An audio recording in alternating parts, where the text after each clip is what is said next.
Good afternoon, everyone, and welcome to the Johnson Space Center in Houston, Texas. I'm NASA's Sandra Jones, and we're here this afternoon to talk about Orion's upcoming entry into the moon's sphere of influence and the outbound powered flyby burn, which will help propel the spacecraft into its distant retrograde lunar orbit following the historic liftoff of Orion atop the Space Launch System on Tuesday, November 16th. We're going to hear from a few folks off of the top today, and then we'll allow them to have some opening remarks before we have some question and answers on our phone bridge as well as from media here in the room. So without further ado, I'm going to introduce today's briefers. First, we have Mike Serafin, the mission manager for Artemis 1. We have Jeff Radigan, flight director. Jim Geffrey, manager of the Orion Vehicle Integration Office. Thank you all so much for joining us today. I know it's been a busy few days for you all, so we really appreciate the time. So to start off with some opening remarks, go ahead, Mike. Well, good afternoon, and thank you for continuing to follow the Artemis program and the Artemis 1 mission. As Sandra said, it has indeed been a busy couple of days. In just 3 flight days, we've gone from the surface of the Earth to more than halfway to the moon. And we are setting up for a key decision gate tomorrow, which is to decide, as part of a pre-planned and a pre-mission decision gate, whether to enter the distant retrograde orbit. And to date, all the systems look favorable for that, but we're going to continue to gather systems performance information and data on the Orion spacecraft before making a conscious decision to commit to that distant retrograde orbit as part of the outbound powered flyby, which is the first of a 2-maneuver sequence. In terms of flight test objectives, as we talked prior to the mission, we have 4 primary objectives. Priority 1 is demonstrate the vehicle at lunar reentry conditions. Priority 2 is to demonstrate the vehicle in the flight environment. Priority 3 is to retrieve the vehicle, and priority 4 is what we call bonus objectives associated with science, technology demonstrations, and outreach to each and every one of you. We have completed the first half of Priority 1 with the Space Launch System delivering Orion to the point of translunar injection and putting all of the kinetic and potential energy into the spacecraft. And now we need to take that out, and we will realize the second half of that objective on entry and splashdown day. Priority 2 and Priority 4, we are 20% complete with the objectives. 26 of 124 objectives are already complete. We have 40% of the remaining objectives, or 50 of the 124 in progress, and then we have about 40% or 48 of the 124 remaining ahead of us. But overall, the mission in just 3 short days is proceeding and exceeding expectations. In terms of payloads, we did successfully deploy all 10 of the 10 CubeSats. We are getting reports from a number of the payload customers that show that half of them are successfully executing their mission, and the other half are working through a series of issues with either intermittent communications or just some of the CubeSats themselves are having difficulties. One of those is a success story that we were concerned about prior to flight, which was the Luna HMAP CubeSat that we were concerned had a low battery state of charge. That one actually is on path to have a successful mission. The payloads on board Orion, 3 of the 4 that we have, we don't get any real-time telemeter data from. The bio experiment number 1, all that data is recorded on board and recovered post-flight. The ESA active dosimeter experiment, again, is recorded on board and recovered post-flight, as well as the Matryoshka Asco-Rad experiment, or MARI experiment, that is recorded on board and recovered post-flight. But the Callisto technology demonstration payload has checked out. We've checked it out through the Deep Space Network. We've had a Snoopy sighting in the cockpit, and we are setting up for the first guest event in the next couple of days, and I won't get in front of that and spoil that one for you. But I will have a bit of a spoiler alert on some Easter eggs in the cockpit. We do have some Easter eggs in the full view of the cockpit. So when you do get that view of the cockpit, happy hunting, folks. In terms of just overall systems performance, we've met each and every day of the mission. We met the day of launch at 5 p.m. on the 16th. For about an hour, we saw some performance funnies associated with the star trackers that caused us to pull together an anomaly resolution team. And that anomaly resolution team has concluded. We concluded that today. And it had to do with what we call dazzling of the star trackers with thrusters and thruster plumes actually being picked up with these highly sensitive instruments. So we worked through that, and there was some great leadership by the Orion team and the folks that work with Jim Geffrey and Jeff Radigan to resolve that one. On flight day 2, we did meet again as a mission management team for the first time here in Houston. And we met for just under 2 hours, and that was largely just get settled in, review the status of the mission. We did go through 13 anomalies and funnies. Most of those are relatively benign, or what I would call the team learning about the system performance and learning how to operate it in the flight environment or to interact between the ground and the spacecraft as we fly along.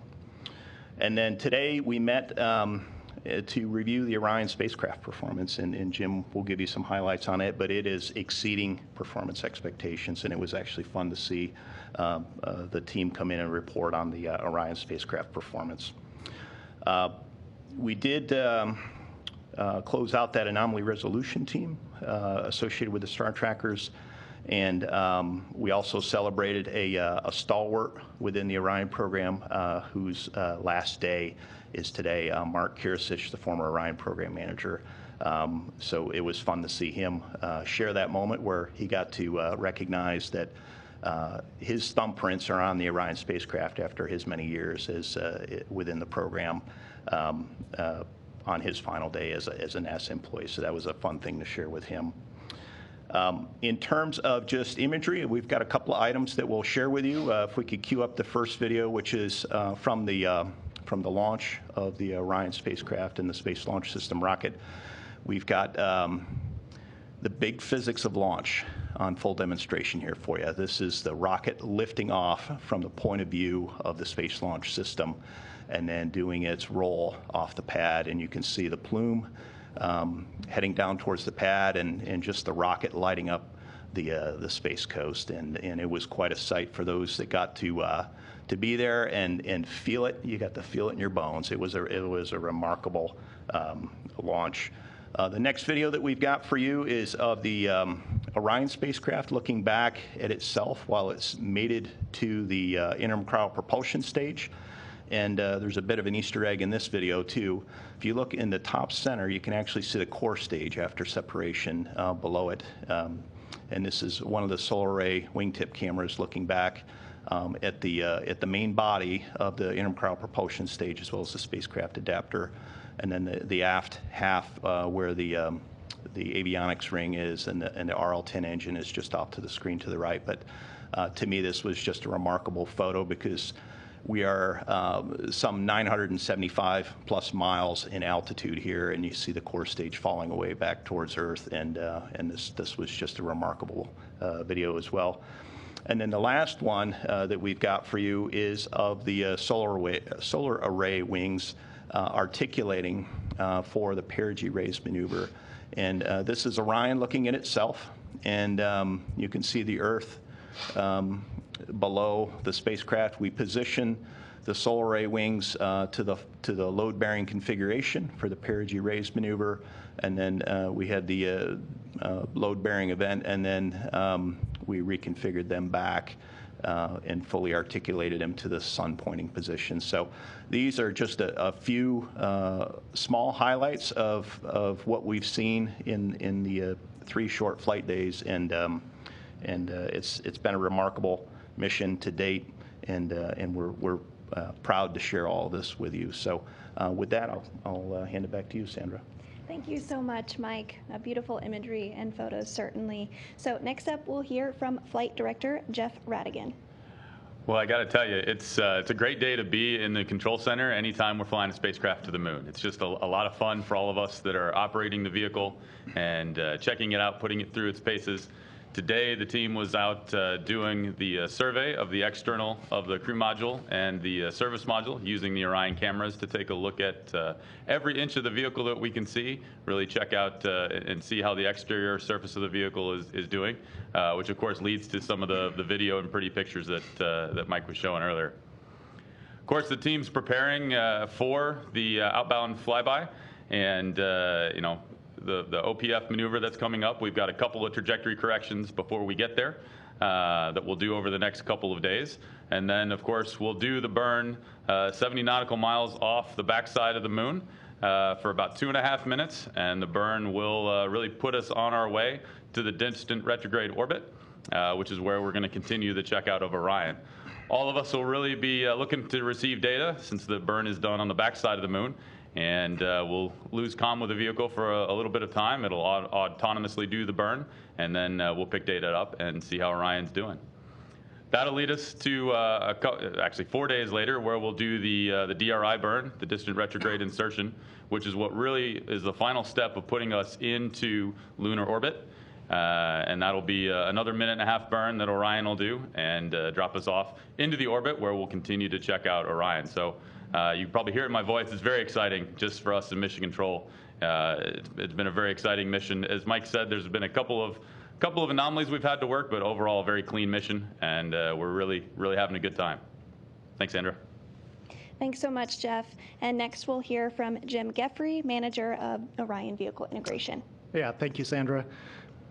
Wednesday was quite a stunning event for the entire team. It was fantastic performance by the rocket to deliver Orion to space. And it's been a really exciting few days for both the team and the spacecraft as we learn how this system operates in the deep space environment. It's a good reminder that this is the first time in 50 years that a human exploration spacecraft has left low Earth orbit and been sent to the moon. As Mike said, Orion's been performing great so far. All the systems are exceeding expectations from a performance standpoint, and we have full mission functionality with the upcoming outbound powered flyby burn. The team's been able to gather a lot of great data to learn how those systems are performing in space. No ground test is a perfect representation of flying in the real environment. And so we've been able to collect this data, use it to update our models, understand how the system is trending, and make decisions for our upcoming mission events. As Jeff said, we have the big burn coming up on early Monday morning, but before we do that, I wanted to share a couple of additional videos of how the system's performed on the way to the moon. I believe the first video we'll show is the separation of Orion from the interim cryopropulsion stage. Once the ICPS finished its job and sent us on through the TLI, Orion fired its pyrotechnic frangible nuts and separated from the ICPS. You can see in this video as we slowly drift away from the ICPS and head off to the moon. On the next video, we'll see how the solar arrays have been articulating during the deployment event. There's 4 different solar arrays on board Orion. Each are about 4 meters long. And one of the things we've already learned from the mission is that we're collecting more power than we expected. Altogether, we have over 13 kilowatts of power that can power the equipment on board. The deployment went great, and as you saw earlier, we were able to put those into position for the TLI burn. Other systems have also been performing fantastically. We've had better than expected heat rejection. We're using less power than anticipated. So all these things are giving us good confidence in being able to move forward with the mission and also expand our capabilities as we go forward. So with that, I'll hand it back to Sandra.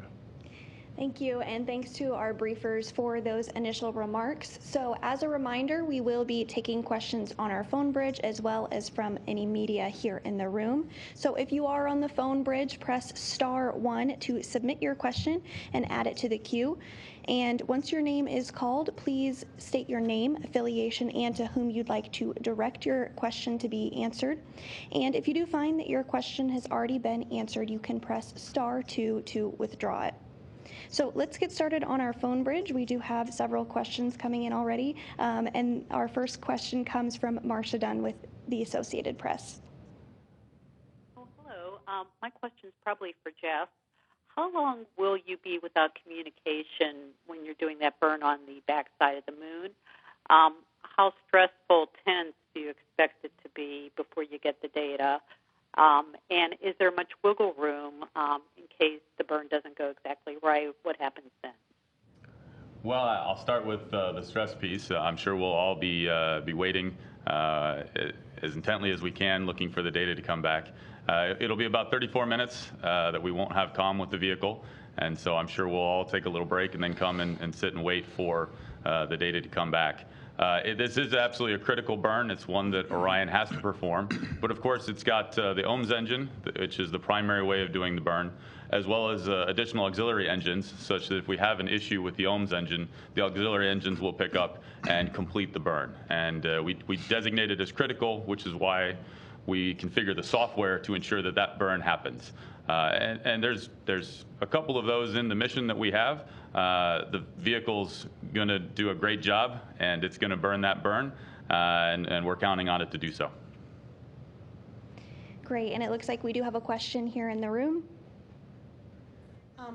I'm not sure who this is for, but are you getting any data back from the mannequins that would tell you what the ride would be like for humans? In terms of in the course of the mission, the short answer is no. All that is recorded on board, correct, Jeff? Yeah, that's correct, Mike. So we have several radiation experiments on board. We have been able to collect some data from a few of those, but with respect to the mannequins, that data is being collected and will be analyzed after the mission. I know we're not going to get a lot of video Monday, or will we? And if so, when would we get it? I mean, are you expecting any video from the close approach? As you've already seen, we have cameras on board, a number of cameras, including on the tips of the solar arrays. And so after the conclusion of the outbound powered flyby, once we reacquire comm with Earth, we are expecting to provide some good imagery. We all can't wait to see that.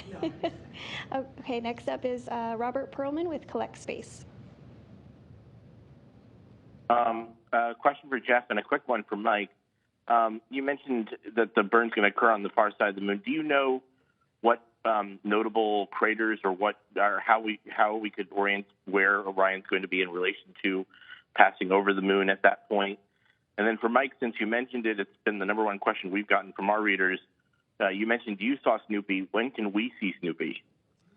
You want to go ahead, Jeff? Sure, I'll take the first part. So we will be passing over, some of the Apollo landing sites. Unfortunately, I don't have the craters off the top of my head, since every launch date has its own different spot that we would be doing the powered flyby.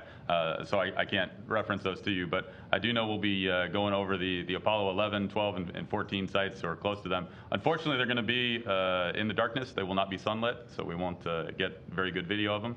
But we'll definitely be close to history when we do the powered flyby. Yeah, and Robert, thank you for your question. Certainly, the partnership with the Schultz Foundation and their commitment to NASA is part of our flight safety program is something that we cherish, and having Snoopy on board the Orion spacecraft to the moon again is something that is exciting for all of us. As far as when the Snoopy sighting will occur, I would say in the next day or two. I don't have an exact time for the acquisition of Snoopy signal, so we'll just have to wait and see when the images are released, but it's not far off. Our next question comes from Joey Roulette with Reuters. Thanks. I just had a quick question for Mike Serafin or anyone else who wants to answer. Back just before liftoff on Wednesday, you guys announced that there was kind of a new risk with the RTV delamination issue and involving like a sensor coming loose and becoming debris. And I just I was going to ask this on the last press conference, but when did you guys discover that risk? Were you aware of it Monday during the launch rationale briefing, or did you guys not know about it and actually just discover it before liftoff? Thanks. Joey, thank you for the question. We knew about the RTV delamination due to the hurricane pretty much the day after when we did a walk down and a pad inspection.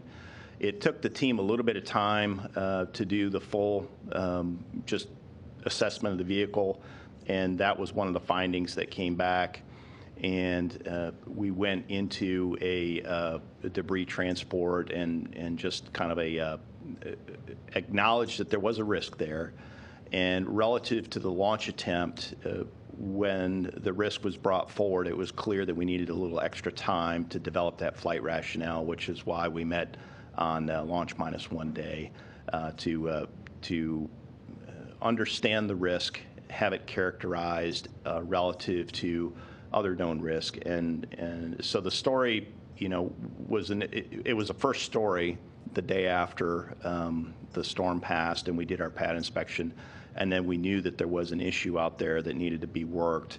It took a couple of days. It basically took the weekend for us to work, and then when we initially heard the flight rationale, we decided we needed a little more time to develop that. So I hope that answers your question.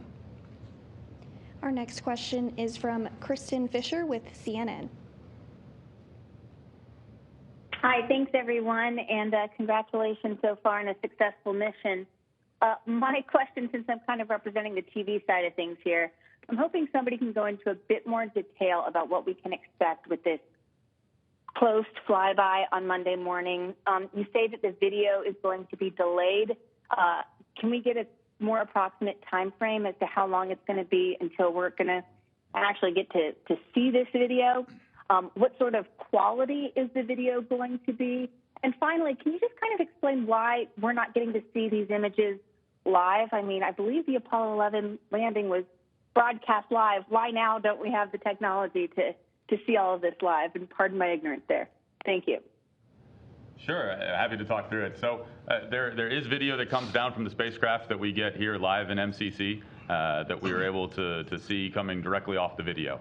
And some of the videos that we've shown previously in this briefing, those came down live and we saw them as they were happening, and they were a lot of fun to watch. Specifically related to the outbound powered flyby, since it occurs on the other side of the moon, we've actually got the moon between the spacecraft and the ground stations that pick up the video. So we're going to record it while the Orion's out of the line of sight of the ground stations that bring the video down. Once we have that recorded on board, when we reacquire signal, when Orion comes out from behind the moon, we're going to downlink that video as fast as we can. Unfortunately, given the distance that Orion is and the fact that we do have some fairly high quality video, it's going to take a little bit of time. For those of us that remember the days of dialing into the internet on modems, it's going to be a little slower than we might have want. But as soon as we get the data down, I'm sure our video processing folks will be processing that so that we can get it out to everybody that wants to see it. Because of course we want to see it in mission control and we want to share it with the public and get it to you folks as fast as we can. Thank you. Our next question comes from Chris Davenport with The Washington Post. Hi, thanks so much. I think this first one is for Jeff. I'm just sort of curious about the speed of the vehicle. Obviously, it's been slowing down the closer it gets to the moon. What will its velocity be, sort of right before you do this burn? What will it be? What will its peak velocity be after the burn as it enters into the orbit? And then once it's in that distant retrograde orbit, is the velocity constant? And then for Mike, just real quick, there was some talk or concern that maybe there was some damage to the pad or the mobile launcher after liftoff. I'm just wondering if that's accurate, and if it is, what was the extent of the damage? Thanks so much. So I think Jim's going to take that one. Yeah, thank you for the question. First, with respect to Orion's speed at the time of the OPF, be about 1.5 kilometers per second relative to the Earth. Apologize for the metric units, so we'll have to do a conversion there for you. But as Jeff said earlier, it'll be a 2.5 minute burn, 2.5 minutes.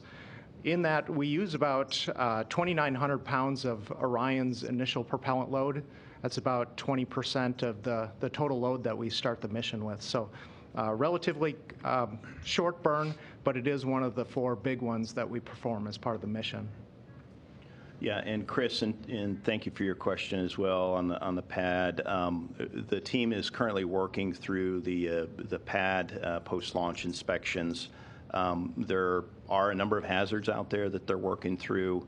We did anticipate some amount of damage, and they are finding some amount of damage. Again, the vehicle produced 8.8 million pounds of thrust at liftoff. We did, for the very first time with a rocket of this class with solids, have a ignition overpressure and sound suppression system in place.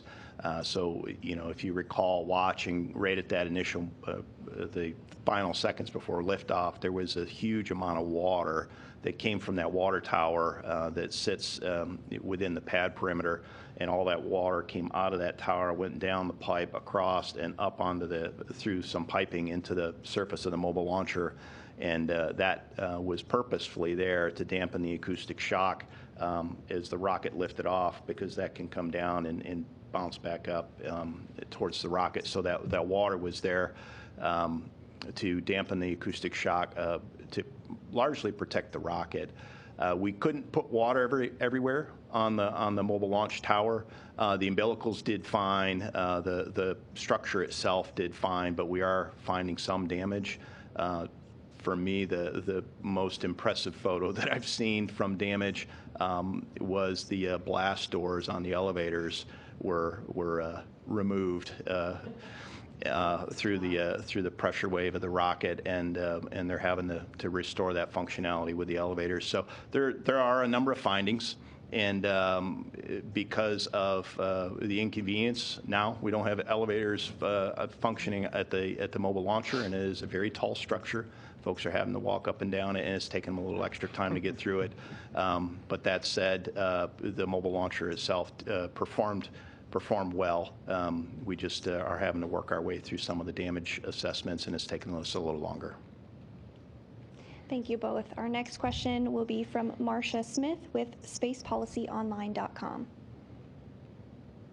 Thanks so much. I think this question is probably for Jeff.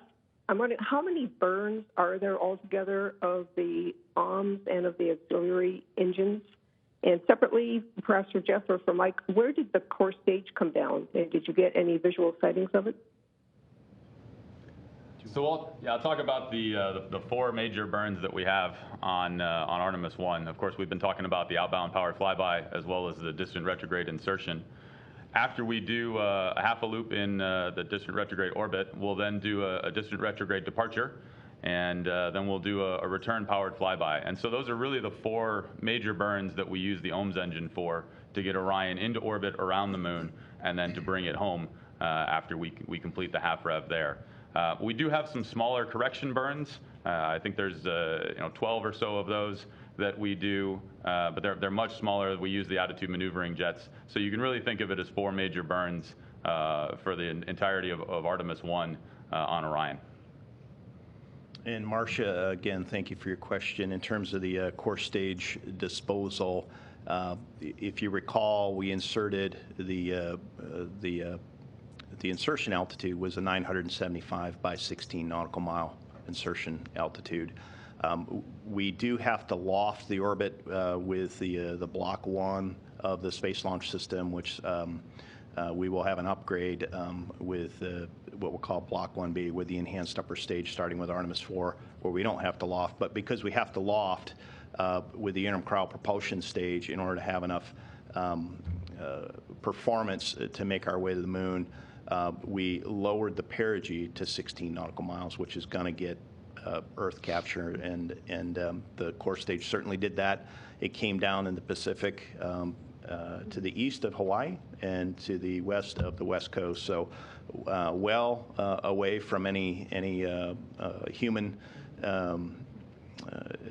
presence, and it safely splashed down in the Pacific Ocean. Our next question comes from Jeff Faust with Space News. Hi, question for Mike Seraphin. I'm just curious if after a couple of days you've got any more information on the performance of the SLS, how it compared to what you expected with both the core stage, the boosters, and the ICPS. And then also on the CubeSats, beyond Luna HMAP, which CubeSats have you been informed are working properly so far? Thanks. Yeah, Jeff, thank you for the questions. SLS performance, I have not received an update since we had our quick look on day of launch. You're a day too early for that question. We are going to get a performance outbrief tomorrow on the Space Launch System, the core stage, the boosters, and the interim cryo propulsion stage. But again, all indications were the system performed spot on. And as I said in the post-launch press conference, we came very, very close to the predicted insertion altitude, and then translunar injection was exactly where we had intended. But we should have more information as part of a post-launch assessment and a performance review that we're going to do tomorrow afternoon. In terms of the CubeSats, you wanted to know which others were successful. Argo Moon, which is a partnership with the Italian Space Agency, BioSentinel, which is basically an analog that's flying some yeast to measure radiation. Equilus, which is a partnership with the Japanese Exploration Agency, Luna HMAP, and then I believe Omotenashi, which is another Japanese Exploration Agency CubeSat, are on a path to success. The remainder, as we've had reported from our payload partners, either have encountered technical issues post-deploy, or have had intermittent communications, or in one case did not acquire signal with their communication asset that they had planned. So, we're working with our payload partners to the extent we can, but and we're being as transparent as we can here. But if you want to understand more thoroughly what each of the payload customers are seeing, I would reach out to those individually. Our next question is from Irene Klotz with Aviation Week.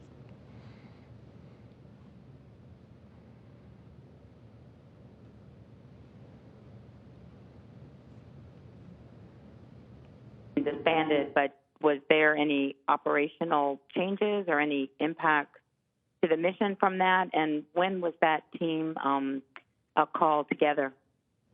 Hey, Irene, we missed the first part of your question. Can you repeat it for us, please? Sure. Can you hear me all right? Yep, we got you. Thanks. Yes, it's for Mike Seraphin. The issue with the Star Tracker, when did that occur? And although the anomaly team has completed its work, were there any operational changes or any impact to the mission itself? And I have a follow-up. Okay. Yeah. Thank you for the question, Irene. That's a good one. The anomaly resolution team, as it pertains to the Star Trackers, we got together as a team the afternoon of the 16th, which was it was a 5 p.m. call, so some 12-ish hours after launch, and we knew that there was just some anomalous performance in the Star Trackers, and it took the team some time to work through it.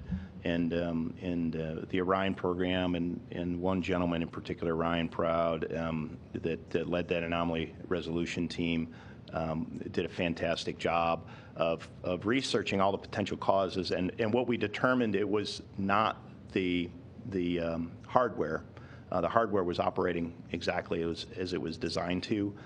It was actually an environmental situation where the thrusters were being picked up by the star tracker because it was actually thrusting over the field of view of the star tracker by design, and the light was hitting the plume and it was picking it up, and it was having a hard time understanding, was that a star or an object out there that I should track, or maybe there were objects in the field of view when it thought there shouldn't be, because the star trackers are programmed to know where the stars are, and it was essentially confusing the star tracker, and we continued on both star trackers 1 and 2 to get what they call a component not ready flag.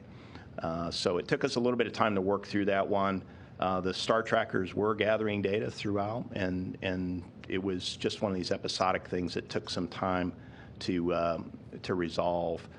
The team correlated it to thruster firings, and it just took a little bit of time to do that. In terms of operational changes, there are no operational changes. We are proceeding, and that was one of the outbrief recommendations today from that anomaly resolution team as we sunset that team, was to consider the star trackers operating normally and to proceed based on that information. And Jim, I don't know if you have anything to add to that. It was under the Orion program. Yeah. This is one of those examples of being able to learn from flight testing. You can never simulate the combined environment of plumes and Earth shadow or Earth sunlight and refraction of light into star trackers perfectly on the ground. But we fly and we find these things. As Mike described, the team pounded flat every possible explanation. We think we understand exactly what's happening. The star tracker itself is performing perfectly. We've ingested over 380,000 measurements into the navigation filter. Every one's been accepted without rejection. So we're very confident in moving forward, and we'll proceed with the decision to proceed with the OPF tomorrow. Thank you. The other question was about the ITAR issue at 39B. What was the situation or the configuration that prevented, I guess, the photographers from going out and picking up remote cameras till today? I guess they were told that there was some ITAR considerations. And then also, I just wanted to make a comment in light of the anomaly resolution team, and it sounds like it was an interesting episode, but that information hasn't been included in any of the updates that were posted so far. And you all talk so much about how important this mission is, and that it's the first human spacecraft in 50 years, and your number 4 of your objectives is public outreach. I would just request that whatever you can do to provide more detailed and more timely status reports of the mission, even if things are not all knit together and here's the outcome. It's really important to kind of be able to follow along as these things are happening. Thanks. Okay, thank you, Irene, and I certainly understand your feedback on the star tracker, what I'll call glitch or anomaly. That one was not a high-level concern. It just was one of those what I'll call confusing discrepancies that took us a little bit of time to work through, but I certainly understand the feedback there. And in terms of the ITAR issue, I am not fully up to speed on the issue at pad 39B, but what has been shared with me is that the mobile launcher has flight interfaces on it that are considered export controlled, and not all of those are in a configuration that are ready to be photographed and shared. And there's some amount of work that needs to be done to get those in a configuration. And prior images that have been shared were either shared at a low enough resolution where that was not an issue, or were shared such that the umbilical interfaces were not in a full view, such that they were export or ITAR controlled. So that's my understanding of it. I am not an ITAR expert, but that's what I know on that particular topic, and I understand why you're asking, and and I would just ask for your patience as we work through that one.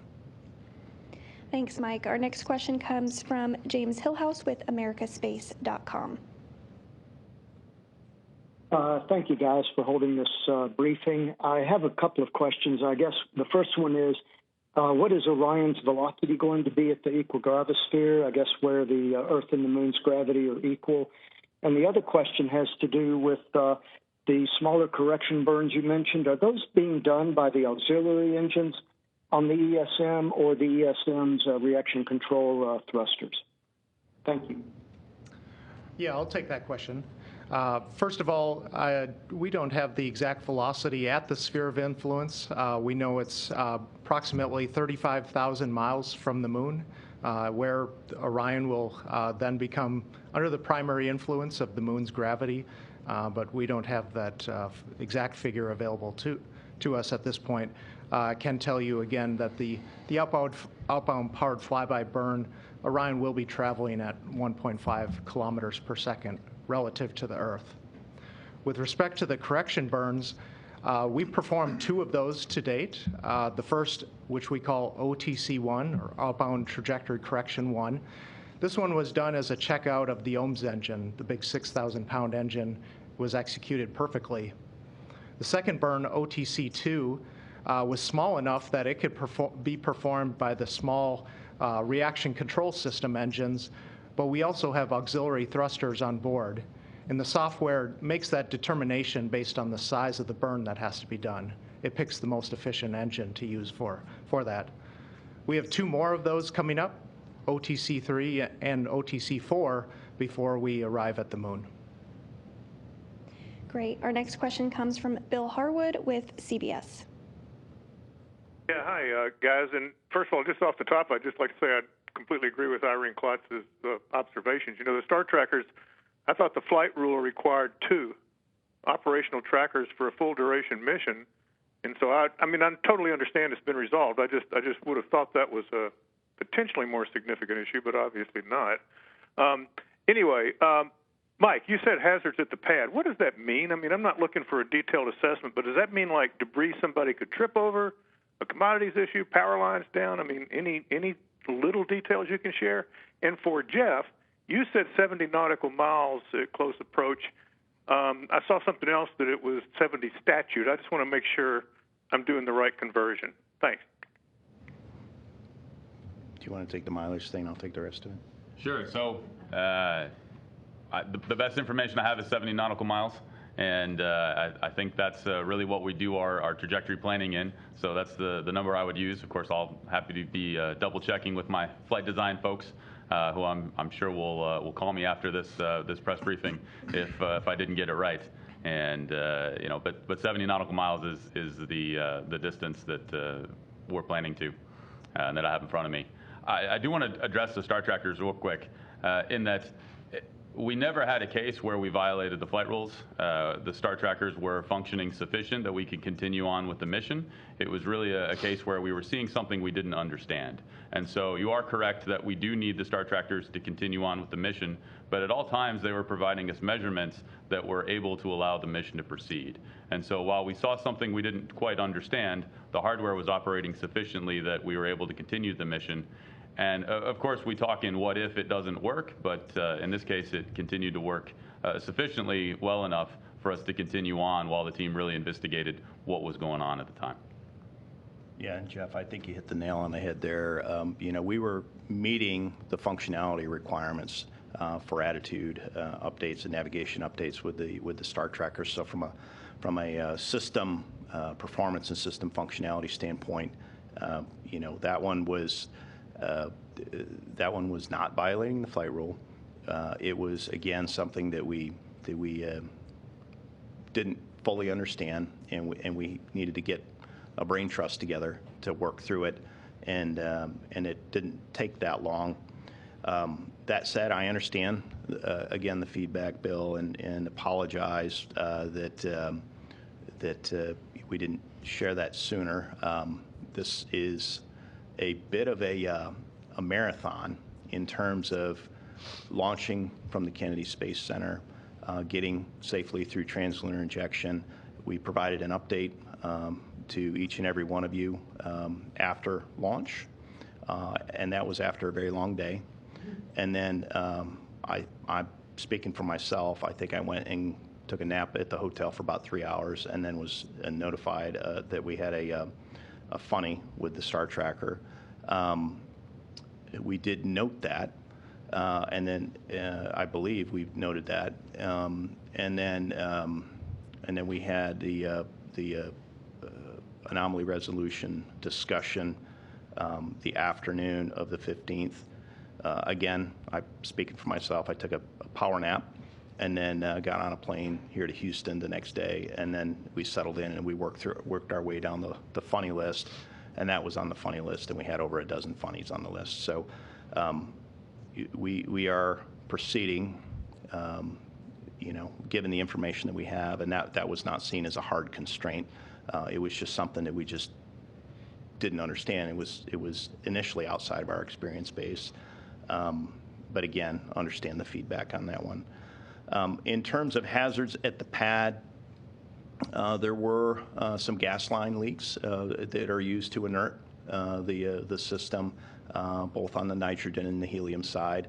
Those in of themselves are hazards, right? There's asphyxiation, and we need to worry about those types of things. But simply having some amount of damage and the inconvenience of not being able to fully assess the mobile launcher, given the elevator blast door issue, is something that's just causing us to take a little more time. So the team is proceeding out of an abundance of caution to get the full system status for the mobile launcher, and they're working their way through that. I would just again ask for a little bit of patience as we work through it. It's been 2 days since we launched, and it's just taken a little bit of time. We have time for just a couple more questions this evening. Our next will come from Sophie Sanchez with Cosmic Chicago. Hi, thank you. This question is for Mike. Sorry to go on about the star trackers again, but you mentioned that the issue being with the thruster firing. I understand that the software is working, but do you expect the dazzling to be a recurring issue as you continue to use the thrusters? I mean, just going forward in future missions, they're going to rely on these star trackers. And then if you can tell us, where are the two star trackers located on Orion in relation to each other and the thrusters? And just, a follow-up question on that. On media. Is there going to be any more engineering footage from the launch offered? And, we've been expecting more views, not only of the mission, but also from the launch pad. Thank you. I'll split the star tracker question, Sophie, and again, thank you for your question. We do expect this to be a normal phenomenon with the star trackers. It just it was something that we didn't initially understand, and it is a normal feature of this specific configuration of the Orion spacecraft. Jim, do you want to talk about kind of the orientation and just how the system is configured, and then I'll talk about the more media release. Sure. I'll just add a few more words about how the software works.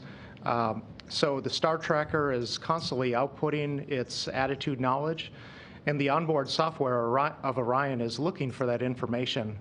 Occasionally, when we see this dazzling phenomenon, the software may get a flag or generate a flag saying, I'm not ready to incorporate that data into my navigation filter. Now, this is a temporary situation. The star tracker keeps trying to acquire attitude knowledge, and when it's ready, it then clears that flag, and the software is able to reset and keep going. So this is a phenomenon we will expect to continue periodically throughout the rest of the mission. However, as we've moved away from Earth, we've seen less occurrences of it, but the system and the software is set up to deal with that and continue generating attitude information just fine. As for the location, on the aft end of what we call the crew module adapter is what's called a navigation base. Here we have two star trackers mounted in 90 degrees apart, as well as the optical navigation system, which is a different camera is used to help navigate through deep space. So these cameras, the star trackers and the optical navigation camera, are located at the aft end here.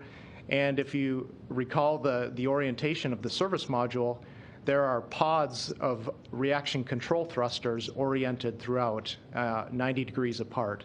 One of these pods is located pretty close to the star tracker base, and that's what is causing the dazzling phenomenon. But it's a very tightly packed orientation.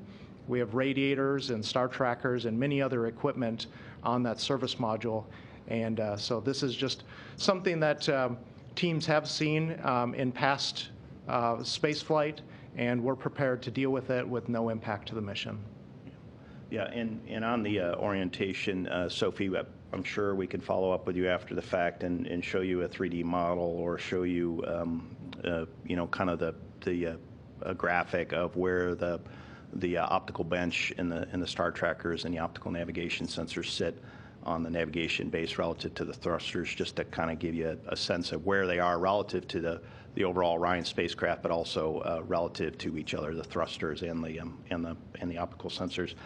In terms of more media release, yes, absolutely. We will share footage from the launch, the launch phase, the ascent through translunar injection.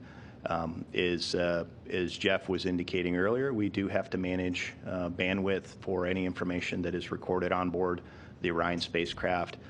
We do that through the Deep Space Network, and there are many, many other customers, science customers, that use the Deep Space Network, and we need to be good stewards of that resource. There is a capacity that we share there with other customers.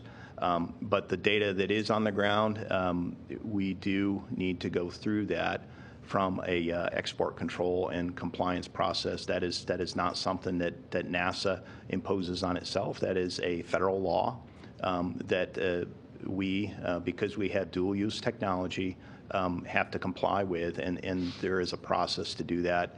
And we have folks that literally have to look through every still image and every video that's released when it comes to dual-use technology that is on the export compliance and the international arms and traffic regulations list. And it is a byproduct of the type of system and the type of mission that we fly. We don't choose that for ourselves. It is just something that we have to comply with. So again, I would just ask for your patience and let us work through that process, and we will absolutely share what we can as soon as it's available. There are many, many images out there. I probably have seen like maybe 1% of them just in what little time that I've had here in Houston. But you know, my personal focus is on working with these gentlemen and the teams that they represent to accomplish the objectives and do so safely. And we have other team members that are focused on sharing with the general public and all of you in the media what we can as soon as we can, and we're committed to do that. And our last question in the queue this evening comes from Jackie Waddles with CNN. Hey, everyone. Thanks so much for doing this. So, Mike, you mentioned there were a dozen or so funnies that you were working through the day after launch. Do any of those stick out as significant or remain unresolved? And then going into this decision tomorrow on whether to enter the distant retrograde orbit, what sticks out to you on that checklist, and what could prevent that from being a no answer? Thank you. Yeah, Jackie, that's a great question. In terms of our readiness to commit to the distant retrograde orbit and the decision gate tomorrow, there is nothing that sticks out as a clear no-go or a lean against what we've seen. Of the 13 funnies that we've seen, you know, we talked about the Star Tracker component ready flag. We had a coolant loop 1 flow rate funny, where we saw a momentary drop in the flow rate, and it's happening episodically, which indicates that there's gas in that fluid line that has a propylene glycol water mixture. We're getting proper cooling on the coolant loop 1 specifically. We've seen a number of issues with file transfers from the solar array wingtip cameras. They have memory and recorders on board. They use a Wi-Fi system to get imagery into the cockpit. Obviously, imagery, we love it. We want to share it as much as we can. We want to record it. But if we're having issues getting it off of the vehicle, that actually slows the effort to share things with the team. And Jeff and his team in the FOD team in Mission Control have worked through that. They've kind of figured out how to work through the system. And part of this is with the Deep Space Network and understanding when we have the availability to do that. We did have a number of communications glitches, some of which are behind us during the launch phase. We had either forward or return link problems, but we did capture a lot of data during the launch phase.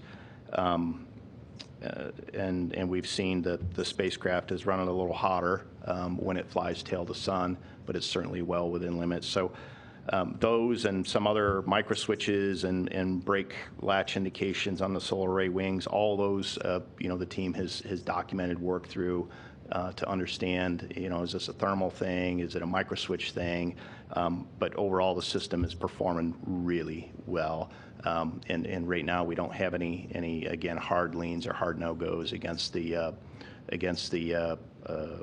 commit point to the outbound powered flyby. But that said, that decision gate is tomorrow. There's always a chance that something could happen between the time that we're talking and tomorrow, and our risk posture and our situation could change. So we're just going to wait. We're going to give it more time. We're going to give the teams more time to assess all the data that we have and to continue to shake down the spacecraft as we head outbound and wait for that decision gate and make that decision when it's time. It's not time to make that decision right now. And I don't know, Jim, do you have anything to add in terms of the anomalies? Anything stick out in your mind that would be a hard no-go? No, I think you characterized it very well. We're learning some things about the system that we didn't see in ground testing.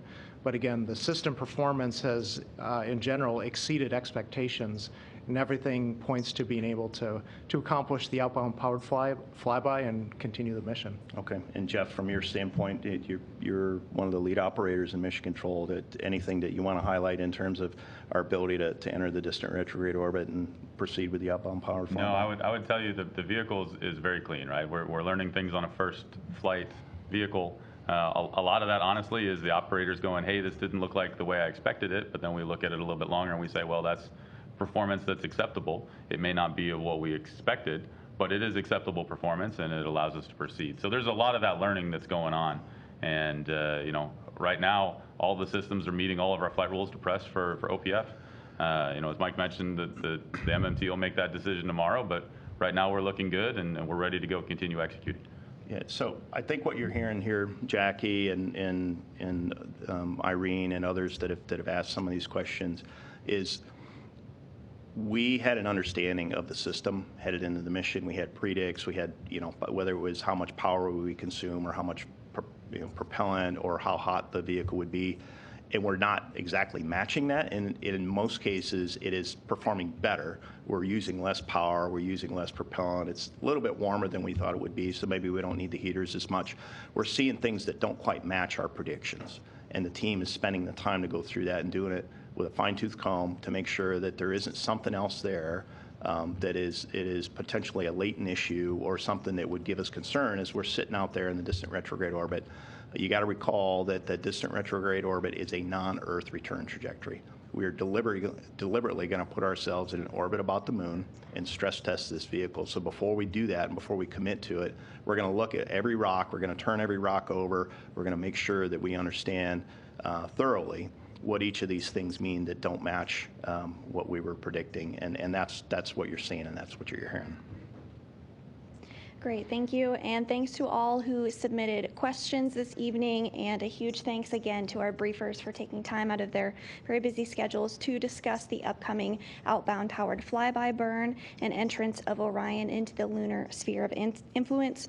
We'll be covering the OPF burn live on NASA TV beginning at 6:15 a.m. Central, 7:15 a.m. Eastern on Monday. And be sure to follow along with our daily blog posts as Orion continues its journey to the moon and beyond at blogs.nasa.gov/Artemis. So thanks again for joining us. That will wrap up today's briefing.